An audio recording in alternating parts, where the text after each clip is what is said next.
Guys, let me know how audio sounding here. Let's see if I can get this out of my face here a little bit.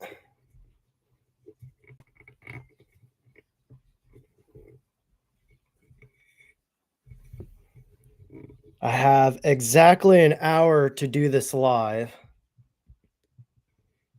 Let me know. Check, check, check. Let me know how this is sounding in the comments. Do I sound decent here? I got the mic right up in here. Am I wide on here? Let's raise our tripod a little bit.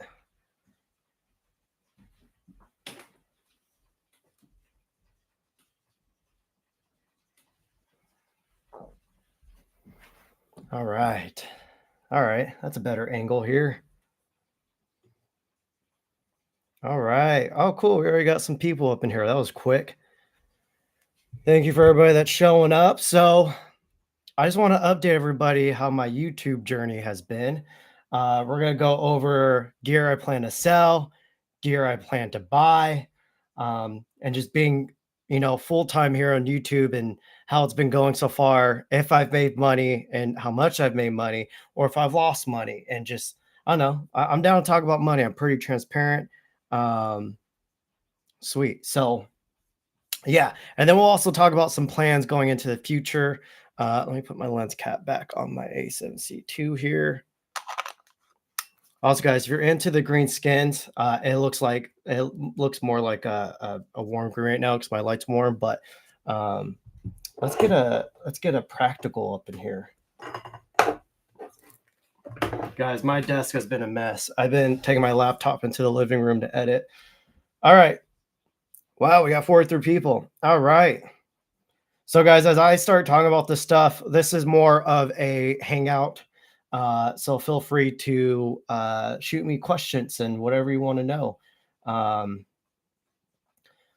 Shout out to Mark, bro. Bro, I just got this one. So, okay, guys, before I get into anything, I want to talk about a little bit that documentary that I'm doing or that I did. I'm gonna do a whole video on it. I didn't have much BTS. I used my Insta360 X3 360 camera to get BTS, and um, that shoot, it's like I don't know. I can't talk about it much, but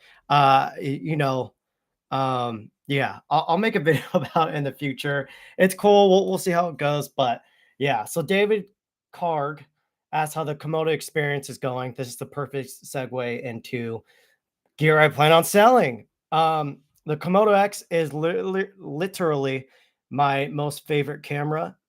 It's my dream camera, but I have access to a few of them. And now that I'm full time on YouTube, a bunch of opportunities have opened up, and I can most likely borrow one whenever I need to. So my Komodo X has literally just been collecting dust because anytime I'm doing a shoot, and it's my own shoot, usually, the homies will come out to help out, and they have Komodo X's, and mine ends up just staying home because I end up not operating on those type of shoots. So yeah, it's literally just been collecting dust, especially for stuff like this. I use all my Sony cameras. So I'm contemplating selling or not because I haven't touched it in a month. Um, but again, that doesn't mean that I'm not using it, using the Komodo X, that is, or that I don't have projects in the future where I plan to use it as well. It's just I don't really need to own one. So I'm contemplating what I should do with that. Um, yeah, we'll see. We'll see. Because I'd rather, get 10K back into my bank rather than just letting it sit there. But I don't want to sell it because I love it so much. But um, so yeah, so that's the thing. It's like obviously if I was working full time, and this will be the next segue into how YouTube's been going. If I was working full time, I would want to keep the Komodo X. It's a perfect owner operator camera for whether you're just starting out but you're getting clients, or whether you're shooting big clients. It's like a great camera to own. But now that I'm here on YouTube and I have all these new opportunities that we'll get into, it's like, do I really need to own it?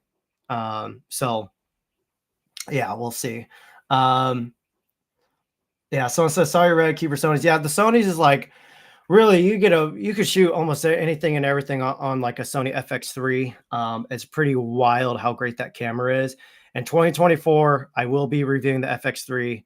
I've owned it for a minute now, and my title of the video will be something around the Sony FX3 is the most boring camera I've ever owned. Um, and I just say that because it's such a great, solid camera to where I don't really there's nothing really too exciting about it, and there's nothing really too there's like nothing to get angry over it just because it just works. It does everything you need to do. Obviously, I would love if it had shutter angle and better anamorphic support and open gate. But other than that, it's literally like the image quality that comes out of there and that little tiny form factor, it's like all you need, honestly. Um, do I ever rent out my gear? I do not, especially when I was working full time. Renting out my gear, it's like this is kind of like my bread and butter. Like these are my daily use tools, you know. So I was never comfortable renting it out. But even that, now that I'm full time on YouTube, still I don't want to rent out any of my stuff. Especially like say if it was like the 4D. Luis and I've been using Luis's 4D a lot because mine's over in Texas. So do I like the Blazer lenses? Yeah, let me show you guys the Blazer lenses a little bit. Dog hair over everything. So one thing that kind of annoys me about doing reviews and looking at Facebook forums and all that, these were samples that they sent out to everybody to review. Like, when new lenses come out, they get a handful of sample products of it. And those are to see like if the final productions are like, if they're good to go. On these ones, there's a little bit of things that they had to correct and fix. So the final production ones will be better quality, obviously. But yeah, when they sent them out, they weren't shimmed correctly. So they sent out new shims and I shimmed them, and they're honestly pretty sharp. Around like the 45 millimeter, it opens up to T2, which for an anamorphic, that's actually really fast, but it's super soft. Overall, the sharpness and the chromatic aberrations wide open remind me of the DZO Pavos wide open. So I don't know if they're using similar glass or I don't know. I think a lot of these affordable anamorphics coming out are made out of the same kind of factory glass wise. I think Mercury's are probably the only ones that aren't using that. So, but yeah, I've been learning a lot of things. I'm like, huh, all right. Yeah, I'm getting a lot of insider information that I won't share just because I don't know if my source wants me to share things like that. But anyways, yeah, these are amazing lenses. I still want to own Mercury's because the Mercury's have better image quality for sure. But I think Blazer, if they did something where they did like a higher glass quality of these and they double the price, I think that would disrupt the market like crazy. So these already though, I think these are great for owner operators if you're shooting things where like budgets are low and they don't want to rent out more expensive lenses that you might own or that you might have to rent. I think these are a great option. I'm obsessed with these. I still have my nanomorphs, and I was planning on using those more because those are cleaner, and overall they have a better image, but they have less character, like vintage anamorphic type character. But I was going to test. Where is it? Let's see.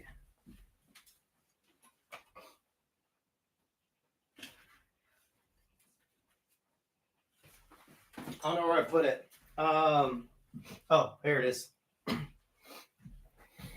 So this is the new Module 8 L3PL. I've been majority of my YouTube videos and the talking head and like the cinematic shots that aren't anamorphic. It's been this combo right here. I did a video on this. A lot of people are always commenting like, what lens am I using? So this is a Sigma 35 millimeter 1.8. That is a bokeh insert. So this helps you get just some anamorphic character of your lens. And then I pair the Module 8 L3, and internally they call this the retroscope. So this has been my setup for a lot of things. I was going to use it for the live, but the autofocus isn't great on this setup.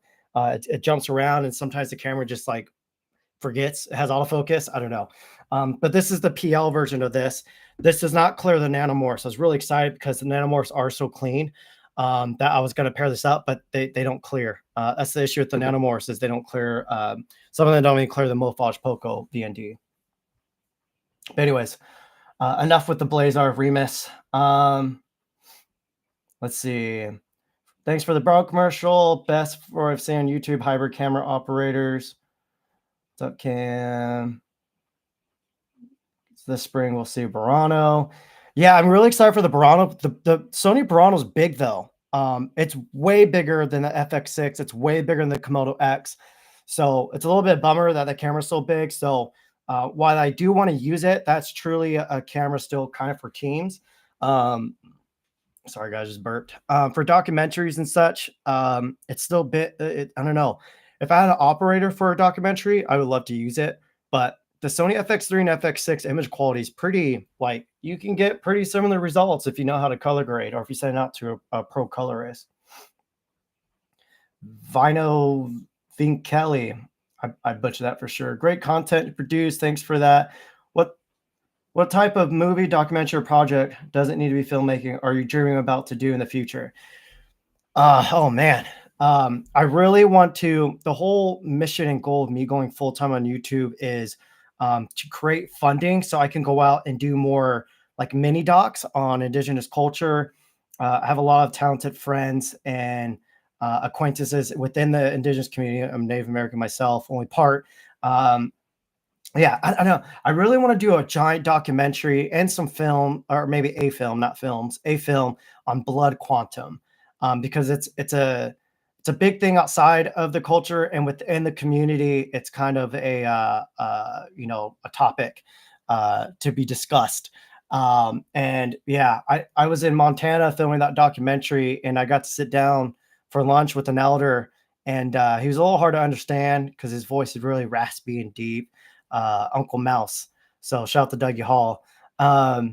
And he was really he enlightened me a lot about blood quantum. And that night I had a dream about my great grandma.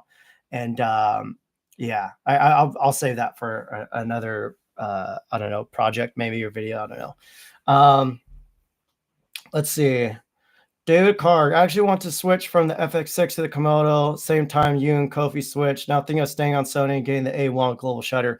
Yeah, I'm hoping Sony sends me out the A1 to try out because no one's really covered the capabilities for video, which I don't know why. Also, I need my glasses. Actually,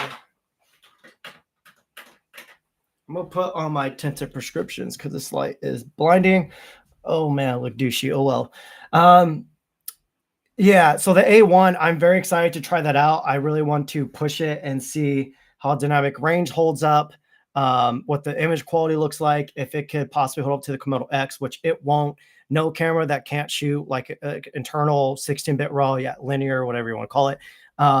It won't hold up to Red's cameras. So, but I am excited to see how it holds up to like the FX6 and FX3, and if the global shutter gives it a different vibe. Because the difference is like the A1's still very light and compared to the Komodo X. Komodo X is a heavy camera. Even if it is global shutter, you're still going to get like that unprofessional micro jitter type look. So, and I think it has IBIS though, which kind of helps, but IBIS also kills that look at the same time. Never go back to Canon, bro. Yeah, I don't plan on going back to Canon. I'm invested into E-mount now. Sony's been like Sony cameras have been really good to me. And then as a creator, it's awesome having access to Sony to say if I have a big project and I want to use a Venice 2, I could possibly borrow one. I don't know if I'm on that level yet, but try doing that with Canon. Like just from what I've heard, I don't know. Again, I can't disclose too much information that I've been learning about everything and every manufacturer, but yeah, even I've been hearing that they have some crazy stuff in the works, but it's just a little. What do they say? Not enough, or just a little too late, or something. I don't know. I just butchered that. Whatever the original saying is, but yeah, they're too late. Like I've moved on, and Sony's got crazy things around the corner too. I'm assuming. What I was told about Sony is the magical thing about them is, and I think I could disclose this. They they basically, as we all know, a lot of cameras that come out are using Sony sensors. Sony's making money every time, another camera uses their sensors, whether it's in a phone or a professional camera. But the magic is that money they invest back into their sensor technology, and they're able to make the better sensors for themselves and keep them to themselves, while the other companies, are buying out their, older sensors, which are still good sensors, obviously. Um, and so, yeah, just Sony's kind of, they're top dog. I know coming from the professional side of things outside of YouTube, photography wise, most of my like pro commercial photographer buddies and friends are still using Canon. Just up to like a year or two ago, they're shooting on like Canon 5D still, and they're barely getting over to mirrorless. So Canon definitely has that market, but they only have that market for a little while until those photographers, I think it's inevitable that everybody starts doing a little bit of video. And once you start getting a video, that's when you're like, oh, Sony's a little bit more well-rounded and better dynamic range, better yada yada yada. For photos, all these cameras are pretty much the same. Like I don't know how else photo technology is going to get any better outside of global shutter. FX6, not so well without Matrix Inside IBIS.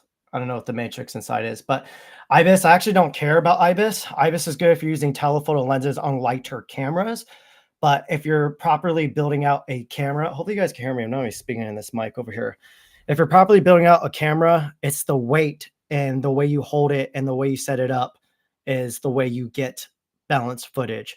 So again, IBIS is needed for lighter cameras, but for something like the FX6, when you start building on it, you don't need IBIS. And also IBIS, when you turn IBIS off, it could actually ruin a lot of shots because the sensor's floating in there and it could jiggle, where if the sensor's glued, it's hard mounted to that camera, it's, there's no vibrations going on in there. Is it worth buying the Blazar? I don't know. For me, it would have been like if they didn't send them to me, I most likely would have bought those. When Laowa sent me out their 65 and 80 millimeter, I went and bought the rest of the set because, in that exact moment, those were like the best options we had for weight, size, and quality. Now the Blazar Remus, weight and size is great. The quality can be worked on, but under $1,000, we can't complain about quality. Like they're barely taking they're barely taking a what's it called, a profit at that price range. What has more character, the Blazars or the Vazins? I haven't messed with the Vazin in a while. The optics on the Vazins were definitely better though. But character, this is where you can start calling character defects. If we're talking about defects, the Blazar has more defects, which you could correlate to character. But the Vazin has better quality and still has character, from what I remember. Would you recommend the DJI 4D as a main camera? I mean, if you find yourself shooting a lot with gimbals, yes. If you're always on a gimbal, 1000%, yes. If you're like me and you shoot a gimbal 10 to 15% of the time and you can afford it, yes. If you can't afford it, then no. I don't think it's necessary. Obviously, we have the DJI RS3 Pro, which still looks great, but the 4D, the image, and the like the gimbal effect you get on that is next level. It's insane. I absolutely love that camera. But the thing is, again, with me going full time on YouTube, it's allowing me to direct more and take on more projects that I want to do, which end up having operators. So this is where I'm kind of running into this thing where it's like, do I need to own half of this gear anymore? It's kind of a cool situation for me personally. But yeah, it's been pretty interesting. Also, I didn't even check my settings on her. Let's turn down our ISO a little bit. Let's get moody. There we go. I dig this more. Hell yeah. All right. Yeah. Let's see. JC, do you rely heavy in time code for external audio sync or multicam or using Lumix cameras or thoughts? If I'm on a project that requires time code, I'm usually not on the operating side, so I never have to mess with that. When it comes, it's raining out here, y'all. It rains in LA. When it comes to like my own projects, I just sync it manually. I don't find an issue with that. Lewis cameras are great. I think they're a little bit too late, but I think they have an opportunity to still come up and take a big chunk out of the market. What's up, Jason? I'm humbled, guys. We got a big timer in the chat. Oh man, I'm way behind on the chat. Oh, all right. Let me try to catch up here. This is cool. 107 people on this. I'm pretty sure this is my most viewed live so far. All right, let's try to blast through these comments more real quick. One thing I want to touch on, Cinema Steve said Mercuries apparently have inconsistent focus issues. Again, this is the issue with YouTube being a megaphone to a few opinions. I personally love the Mercuries and real world use. I think they're great. Obviously, I've only used them on like cowboy type stuff to where the character was great. And we weren't doing talking head segments. We weren't doing documentaries on there. We weren't having two people in frame where they both need to be focused. Personally, for me, if you're gonna have two people in focus, I'm not gonna shoot that wide open. I'm gonna go to T4, T28 at the fastest. At that point, that field curvature, is that really an issue? No one's talking about that. If you're shooting the Mercury's wide open compared to like T4, how wide does that field curvature get? And I have a feeling I think a lot of these budget anamorphics coming out and 1.5x with a lot of character.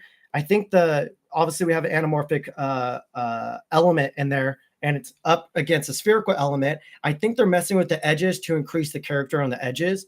That's probably what's going on there. So I personally rather have that than a clean lens. If you don't like the field curvature on the Mercuries, don't buy them. Go buy something more clinical. Go buy the Proteus or the Nanomorphs. Would I ever try the Series Nightwalker set? Probably not. I'm not a big fan of spherical. Let's see. A lot of Remus questions in here. Zcam, I don't have much interest in Zcam. I think they're a great camera to like introduce people into stuff. Do you think Sony's coming with the FX3 Mark II? I mean, obviously they're going to. I just have zero clue when. I'm assuming we're going to get A9 first, and then an A7S4, and then the FX6, then the FX3. I don't know. I don't know how all that works. I know Gerald Dunn replaced all his cameras with A1. Yeah, I want to try the A1. I haven't tried it. Panon R5C's autofocus. I don't remember if it was good or not. I invest in the Sony stuff. Let's see. I used to film. What's up, Dylan? Dylan, I didn't know you used to film for Mr. Beast. That's cool. Yeah, the R5C's battery life was pure garbage. It really messed up a job for me when I was in Peru. Our photographer got sick, and I had to step in to do stills and motion. And I've been shooting stills for most of my career, so I was like, this is easy. I got this. But then as I started shooting, like 20 minutes in, and a battery died on the R5C, I was like, this is going to be a struggle. That was a very stressful shoot. And right when I got home, that's when I was like, screw this. I'm switching to Sony. I'm freaking tired of always having these little tiny issues with Canon that just keep getting in the way. So yeah, that's why I burned the bridge, burned it down. Do you mainly use a boom mic or a lav small cruise? I mean, depends what kind of shoot. If it's a YouTube thing, so I have both. I don't use booms for YouTube. That's excessive. I'll breathing conversation, Jerry and Don. Let's see. Just ordered the Remus. I can now wait to try them. Some sound bills are awesome. Some are super soft. Yeah. There's some, I think this is Russian in here. I don't know how to read Russian. Y'all have to translate that for me. Unless you guys are just talking amongst yourselves. Okay. A lot of foreign talk up in here. So much bulk on the rims because of the small size. Your own done episode already covers the topic. How much more time and disk space do you need shooting? Okay. Back to my video. Let me take some water. I'm drying out here.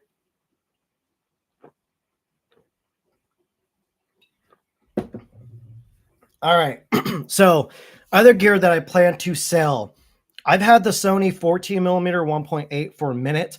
That's why I only have 30 minutes left in this, because someone's finally buying it. Thank God someone's finally buying it. Um, I absolutely love that lens, and it pairs up very well with the FX6. But on the FX3, we don't have, internal NDs. So you have to use the rear NDs, and I'm lazy, and that's enough for me not to use it. So I'm going to sell that. I'm going to get the 16 to 35, the new one. I'm selling the Sony 70 to 200 f4 for the new one. Might sell the Komodo X.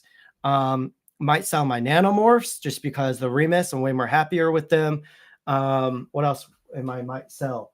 Um, yeah, that's mainly the big things, I think. I don't know. Everyone always thinks that I go through gear like crazy, but the truth is, it's like I see gear as rentals.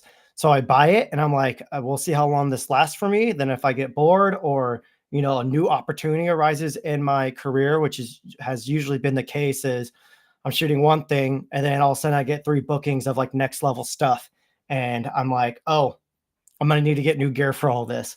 So that's usually what the case is for me. Um, and then through YouTube, I get more gear thrown at me, and it's like I don't need all this gear. What am I supposed to do with all this? Now, let's talk about new gear that I want. This is what I'm excited about.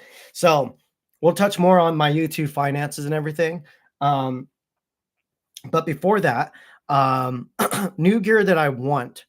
So, now that I'm full time, I now have more freedom.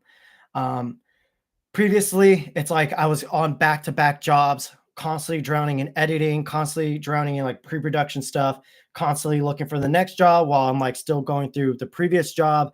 Um, it was a lot being freelance. Now that I'm full-time on YouTube, I'm still taking jobs here and there. We just got off of one. And it was like a pretty easy job. The payout's decent too, so obviously I'll still be taking that. I try to shoot some BTS from that, but it's literally such a boring job that's like I don't know what the hell that I could get out of this for content wise. But um, yeah, so I have more freedom now, and with that freedom, obviously I'm going to be shooting Sony a lot. Sony's my workhorse. I finally started shooting the A7R5 a lot. Previously, I wasn't because it was like my workhorse stills camera, and I for some reason had a weird um, feeling about shooting video on it. But I've been shooting more video on it, and it's freaking great. I'm shooting on it right now. FX3, obviously, I'm keeping. If any new FX6 or FX3 cameras coming out, you best believe I'm jumping on that ASAP. But more excitingly, I'm getting back on my Fujifilm shit. So, as you guys might have saw, I did another video on the X100V. The rumors are saying a new one's coming out. I wish I was on more on Fuji's radar like I used to be, because I really want to try that camera out because I'm obsessed with this camera. But on top of that, what's funny is, as I stated in my video, it's like I buy this camera and then it gets me to start shooting film, and then I sell it because I start shooting so much film, and then I stop shooting so much film, and then I get this again. It's a whole cycle. But now that I have more freedom and I'm able to go do more of the shit I want to do and be more adventurous, I find myself wanting to document stuff, even just outside of film. But as I'm shooting with this, I'm like, there's times where I'm just like, man, I wish I could zoom in. I wish I could, I wish I had a different lens right now. So I might go buy an X-T5 today, just so for all I think all my personal day-to-day life stuff, I'll either have this or the X-T5. And for all the fun stuff, BTS adventures, I'll probably use Fujifilm just because their film simulation, shooting through like that viewfinder and seeing those colors, it's just I cannot get enough of it. I do have a GFX 102 review coming out in a week or two, so that's exciting. That camera is super fun. But being a full-time YouTuber now, it's like I don't really need to own that camera because I'm not depending on livelihood on my image quality for clients, and I could probably borrow or rent one if I ever need to. But yeah, super excited. XT5, X100V. It's just Fujifilm forever keeps me passionate and on fire, just for not only just photography per se, but just being creative day to day, capturing life. going like if like the Fuji cameras make me like say if I'm traveling somewhere and I just have all my Sony gear, it's like I'm ready to like do a job or do whatever the mission is. But other than that, I might just stay in my room and relax. But if I have a Fujifilm camera, I'm more enticed to go out and use it and to go explore and, have fun with it. So I'll be getting more Fujifilm gear. Um, what else? What else do I plan on buying? More, I don't know, more anamorphics. You guys know I'm obsessed with anamorphics. A lot of exciting things to come soon with anamorphics as well. Hopefully, I'm a part of some of that. Um, yeah, other than that, that's pretty much it for buying gear. Now, let's go back to the comments. And after this, I will talk about how it's been going full time on YouTube. Over 100 people up in this. This is lit. All right, let's see if we can catch up. Emerson, what's up, bro? Yo, Cam, I've been editing Ben Christian's Western Legrand and have doing his YouTube stuff. Would love to chat sometimes about tips and export from Resolve when Premiere movie theater. Bro, hit me up. Guys, if you guys don't know who Ben Christensen is, go look him up on YouTube. If you guys think I'm the Western cowboy guy of YouTube, freaking wait for Ben Christensen to make his introduction to YouTube. He's slowly doing it. I'm hoping he does even more in 2024, but he is the real deal. I might freaking move to goddamn Arizona just to, live out some of his life with him. Yeah, guys, check it out. And the crazy thing is Ben, he's big on Instagram, but he's not on YouTube or anything like that. But he set out and he made his own Western. Just him and our buddy Dusty. They just went out and filmed it, and it looks pretty freaking sick from what I've seen so far. How many pairs of Moscat Lemontage do you own? Just this pair. Good eye. These were very expensive. I bought them as sunglasses before. They're like $400 or $500, and then I put prescription in there, prescription lenses, tinted ones, and that was like another $300 to $400. So yeah, these are expensive freaking glasses, but the most comfortable glasses you will ever put on your face. Let's see. Thanks for letting Dusty borrow the Vazen lens. That's perfect. Dude, I missed that Vazen 28 millimeter. That's a pretty underrated lens. I just wish it covered full frame. That'd be sick, but then it would be way larger, obviously. Is an X-T5 review coming? Yes, you betcha. I'm really excited to compare these two cameras. You guys can see. Don't focus on the mic. Focus on me, silly. Let's do this. All right. There we go. X100V and the Sony A7C II. I'm really excited to compare these because I think a lot of people are contemplating, which camera they should get. A little teaser for you guys. My opinion on it is if you need quality and versatility, A7C II. If you need to be inspired, X100V. So that's basically what the whole review is going to be. So don't bother watching it, I guess, when it comes out. We're using instead of the Komodo X. So when I'm not using the Komodo X, the Sony FX3 is a workhorse. I freaking love that camera. You can shoot anything and everything on it. I don't know why I haven't reviewed it yet. It's just because I've been using it. And again, as I was saying, it's a boring camera just because of how great it is. Hi, sir. Did you expose the SLX3 for 41% middle grays? No, I don't pay attention to middle gray. I expose as high as I can. And then in post, I bring it back down without clipping the highlights. For this, I'm underexposing because I like a deeper, more darker type look.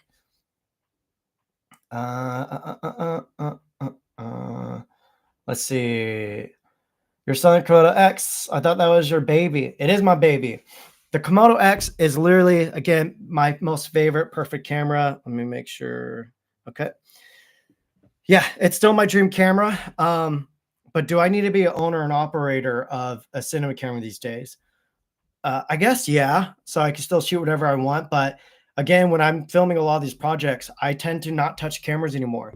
I get a lot of offers to be a DP on projects, and I turn them down. Just like 2-3 months ago, I got offered to go to London to film a project. I was like, I'm not interested. Um, if someone approached me with a film that I was into, I would contemplate DPing it. But outside of that, I want to direct all my own stuff. And I'm not saying that just because, everyone wants to be a director. I'm very particular with not just the imagery, but of how the story is being told and laid out and the overall vision. So yeah, I could care less if whatever my name's on. I just want to make cool shit, and that doesn't involve me operating a camera. And so yeah, we'll see. We'll see. I don't want to sell it because I'm like romantic about it, and I know it's the best camera that I own. But again, just I don't think I need to own it at this point, just from being full time on YouTube. Have you filmed weddings? No, I've shot weddings before though. The V100R is what they say. Cool to see you back, Fujifilm. That's how I discovered you initially. Guys, visuals by Preet. I'm pretty sure, bro, you're the guy on IG with all like almost like a Wes Anderson type vibe. Go check out his work if you guys see him in the chat. Visuals by Preet. Let's see. Let's see. Oh, I just skipped a bunch of. Okay. We'll get back in the comments here. We're running out of time. Soul, full time on YouTube. How it's been? It's been freaking great. Going into it, I had some support. Creator signed me. If you guys don't know what Creator is, they're a brand new agency like for YouTube type stuff. They manage creators. I was the first person they signed. I was kind of like the guinea pig, and they already had like one or two things in the works for me. It was a little bit slow going at first because obviously there's a transition of like my channel's been neglected a little bit just because working full time, it's hard to pump out content and be consistent and do quality content all the time. And so now that I'm full time, I've just been trying to work my ass off on pumping out high quality content and kind of putting myself out there as like, this is who I am, this is what you can expect from me, and just kind of earning the respect from brands to have the mutual respect and be like, hey, maybe we should support Cam's channel, maybe we should do a sponsor video with him. So I know people have an issue, I don't know why, when they're watching a free high quality video on YouTube that's sponsored, they're like, oh, I can't trust this. It's like, well, don't freaking watch it then. Go buy the camera and figure it out for yourself. Like, I don't see what the issue is there. Obviously, if a video is sponsored, it's not like a review, even though we might use that grammar. I kind of want to do better myself on changing that grammar and not saying, oh, this sponsor review. I want to do this video is like sponsored and it's kind of like a overlook or a I don't know, like a breakdown of this new camera or lens or whatever it is. So I want to do my part kind of changing that in the community. And then I think reviews should be left for actual reviews where it's not sponsored by the camera company. It could be sponsored by, anybody else except for whoever's affiliated with that camera.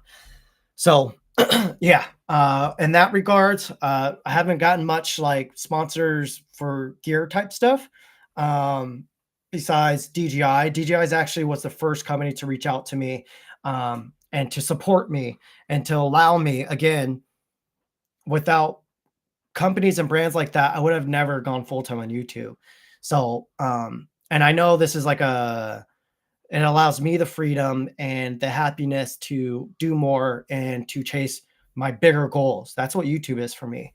But with that, I understand it's like, I have a lot of gratitude for you guys, for the community. And I just want to make sure that I'm entertaining you guys and also sharing whatever I've learned in the past decade of being a professional, bringing that to YouTube, and then also taking you guys with me as I grow.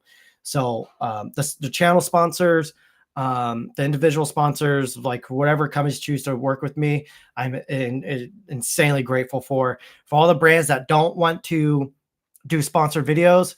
They have to understand, we're like, this is the hard part with brands. If any brands are watching, you guys already know this, but if we're talking about a product and we're creating sales and we're moving units for you and you're not paying us for anything, we're giving you free commercials. It's as if like a big company came up to any of us and they're like, hey, we want you to come film this commercial for our brand. And you're like, okay, here's the rates for the team. And they're like, no, we want you to do it for free. It's the same thing in YouTube. So that's what I've been learning by going full-time on YouTube is it's pretty much the same. I have the same stresses, the same deadlines, the same pressure to deliver high quality, unique content for the client. That client being you guys, the audience, the community, and the brands or the sponsors, whoever they are. So the cool thing is, though, I have full creative control. I don't have to work with the creative director that doesn't know what they're doing. And the reason they're bringing us on is because they need help trying to look like they know what they're doing. That's generally half the time what doing commercial work is. So, but yeah, it's been going good. I'm excited for 2024 because I feel like the last quarter of 2023 was like my I was like getting back on the wagon and getting my speed up, and I feel like I got my footing now, and I'm fucking gonna go wild. So I'm excited for next year. um,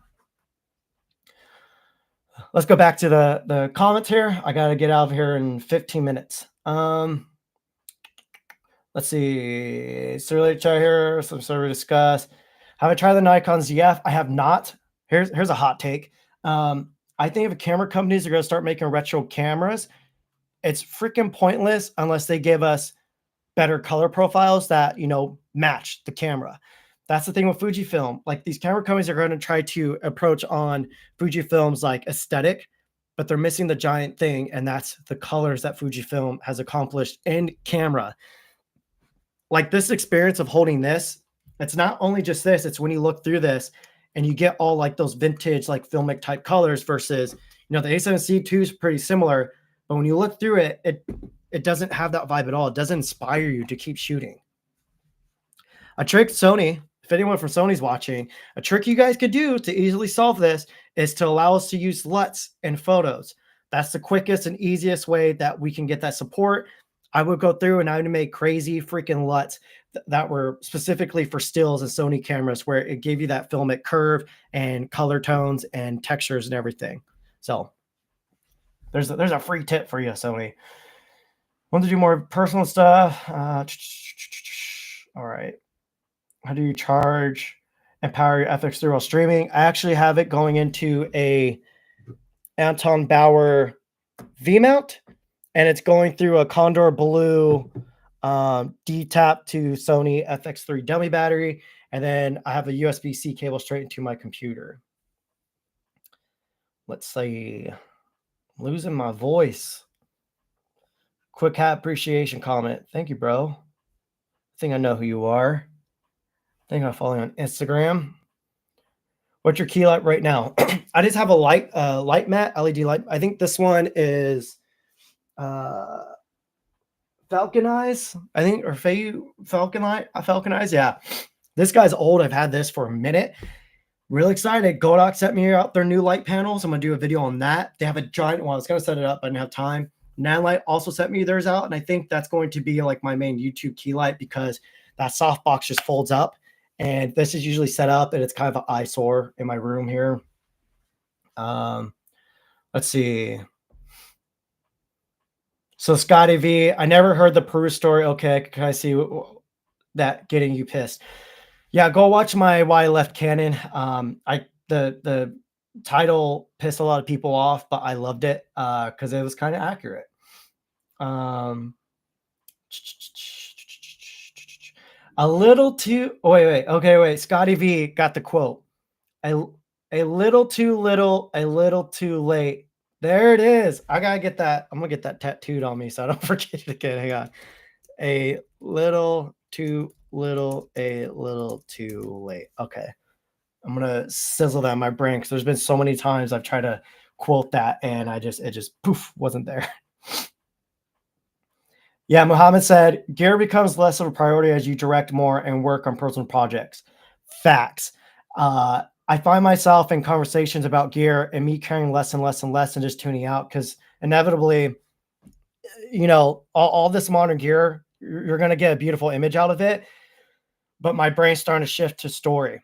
It's like I could really care less what camera it's shot on. I just want to tell the damn story. And I do care. Obviously, I'm very strong about the visuals, but I'm strong about the visuals on what's being shot through the lens, not what's behind the lens, in front of the lens. I care what's in front of the lens. Let's see. Blackmagic 6K full frame. I really want to try the Blackmagic. I just don't know when I'll have time. Hopefully, maybe next month I can squeeze it in. If they want to send me one, we'll see. I really like B-roll that comes out the Blackmagic. I think that is the closest thing we have to red raw, and the image that's coming out of the red, the color fidelity and the thickness and like that satiny shadow play that they have. My dream lens, probably like a compact version of a Panavision anamorphic, like 50 millimeter. Yeah, that sounds good. Hey, I know that you shoot mostly professional models, but what's your advice to get more pleasing? Where that comment just go? Pleasing natural look from regular people. Be personal. I think a lot of photographers are kind of awkward when I see them in real life shooting. You got to learn how to put the camera down and have a conversation and get someone to be a little bit more vulnerable. And in the process of that, you bring your camera up.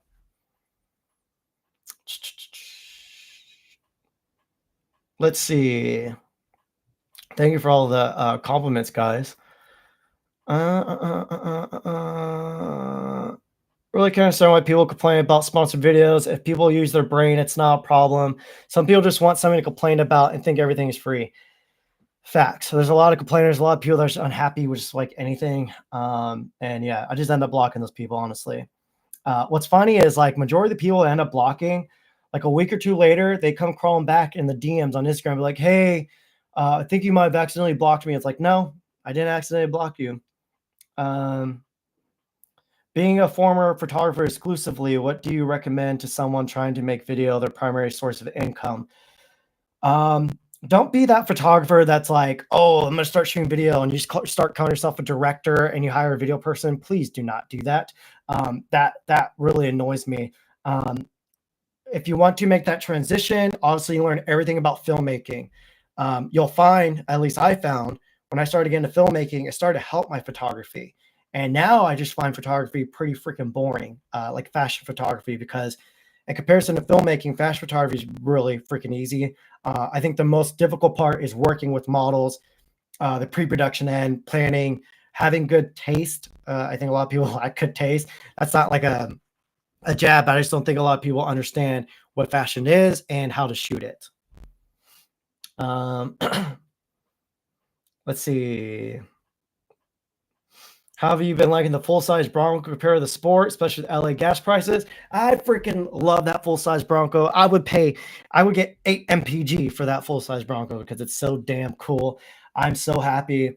Before I had that, if like I had to do like an hour-long drive out of LA, I was like, I'm gonna stay home. Now I'm like, hell yeah, get me in that car. Let's go do something. That's why I pay so much for it. I won't say how much I pay a month, but it is. I never thought I would ever pay something like that. But which lights do you recommend for someone who's in a tight space? The Zhiyun G200 or like a Nanlite 300 watt or 500 watt. Just get a COB, a light that can throw, or yeah, a LED light that can throw light out. Don't start the light pad or anything like that, because if you get a COB, you could bounce it, you could scrim it, you can shape it, you can cut it. There's so many ways that you can get usage out of a COB light.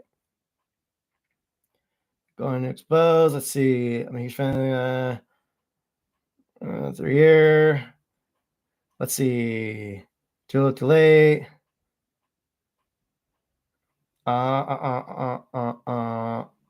We got 12 minutes. 12 minutes.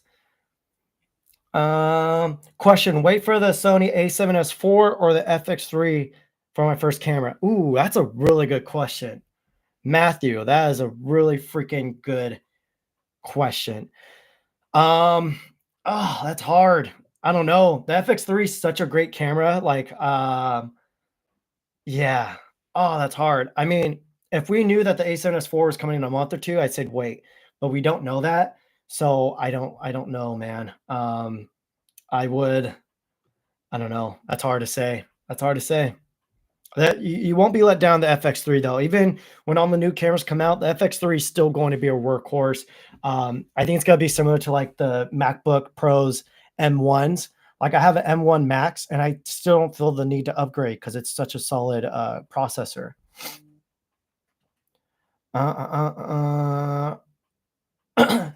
Uh, Vino asks again, are you planning on sharing your style editing, grading? I would like to hear those ideas and thoughts from you. More the theory and style. I don't mean tutorials and how to edit. Yeah, I would love to do that. The hard part about videos with like color theory and my creative mindset and like my styling is those videos don't do that well.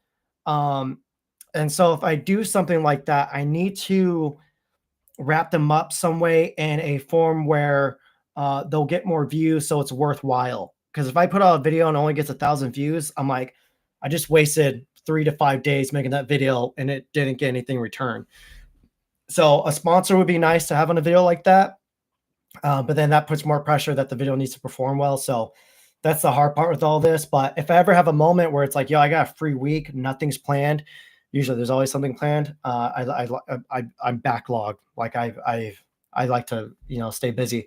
But if ever that moment happens, maybe I could do that in a live. I think actually that might be a good live. I don't know. We'll see. Good idea though. Are going to shoot a feature film? If so, what genre? You bet I'm going to. I want to at least. It's going to be Western noir, probably with some Native American stuff in there. Pretty excited. Why the cowboy hat? You really into Hank 3? I'm assuming you mean Hank Williams the third. I don't know. I just got this cowboy hat, so I just been wearing it. But I got a lot of them. I usually only wear them when I'm out. I don't wear them as much when I'm in Montana, Wyoming, around the real deal cowboys because I'm not a cowboy. But out here in California, I grew up in the desert doing, redneck stuff. I don't know if we're allowed to say redneck stuff anymore, but cowboy hats are kind of normal. Just, place and time for them. But yeah, I don't know. Who gives a fuck? I want to wear a hat. Let me wear a hat. Let's see.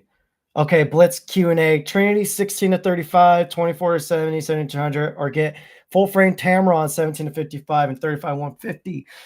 I'm gonna go with the Sonys. The Tamrons are great, but that 35 to 150 is a big boy. And I absolutely love it though. It's such a great lens, especially for test shoots and fashion work. It's amazing. That's hard. I don't know. Maybe not the Sonys. I don't know. That's hard. I don't know. I've already talked about color grades. One of the best looks on. Gracias. I appreciate that. Yeah, I'll do more. Guys, color grading is real simple. I think a lot of people think there's some magic and tricks to it and trickery. There's not. The trick is having the vision beforehand, knowing what good colors are, knowing how you want to execute it. If you know all that, when you go into color grade, you can do it in 5 nodes. It don't take that much. How do I feel about Adobe versus Premiere? It's the same thing. I don't know, maybe reverse, but I don't like Premiere at all. I think Premiere's hot garbage. Oh geez, there's more. All right, 5 minutes. 5 minutes. You're one of the reasons I went to all Sony. Yeah, dude, Sony, you can't go wrong with it. Like they just every camera, even like this little camera, I can still shoot S-Log3 in it. Even the little ZV-1, even the ZV-1, the little micro or 1-inch sensor, you can still shoot S-Log3 on it. Like no one else is doing that. My mic is clipping. Sorry. Uh-oh. There's a lot of mic problems. Is it still going? Is it still got mic problems? Sorry, y'all. Might be because I was hitting it or something. Let's see. Hair is majestic. Thanks. I washed it last night. Hey, bro, dying to ask you what you think of getting the Blazer 1.5x adapter versus the new anamorphic 42mm. Get the Prime. Spencer, what's up, bro? I like that last video you did with the forgetting the director's name, the big director guy with the window and stuff. It was sick. Let's see. All right. 3 more minutes. I want to see more videos focused on the process of creating shots, edit, then gear and stuff. I want to see more of that too. Just again, they don't do as well. So I got to create a game plan for that. Have you wrote a future script? And if not, do you plan to? I have not wrote one. I've written a bunch of ideas. I've read a bunch of scripts that friends have sent me. So I'm familiar with it, but I'm not a great writer. I'm a good, coming up with ideas and all that. So it's something that I'm really excited to dive into. I'm going to start buying books and all that here soon. Brady, y'all, if you guys didn't see Brady's video this morning, go watch that shit. That was magical. He did some cool like cinematic storytelling in the intro, and it makes you like, makes you put your seatbelt on for the whole video. Capture One sponsor him. Capture One stopped doing affiliate things from last I heard, which is very upsetting because we would push a lot of content out for them to okay guys, I gotta go in 2 minutes.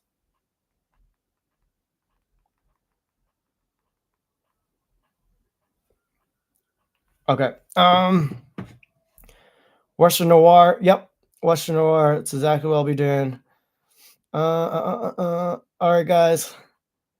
Anything else to answer? So, guys, real quick for Jad's comment, I want to do a video on all the film simulations, film box, dehancer, film convert, maybe, and then maybe I'll throw in Juan's Vision 3 power grade. We'll go through all of it.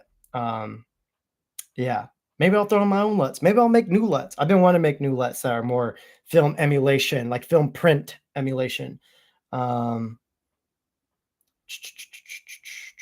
Vision Sound, what's up, homie? Shoot me a DM on IG.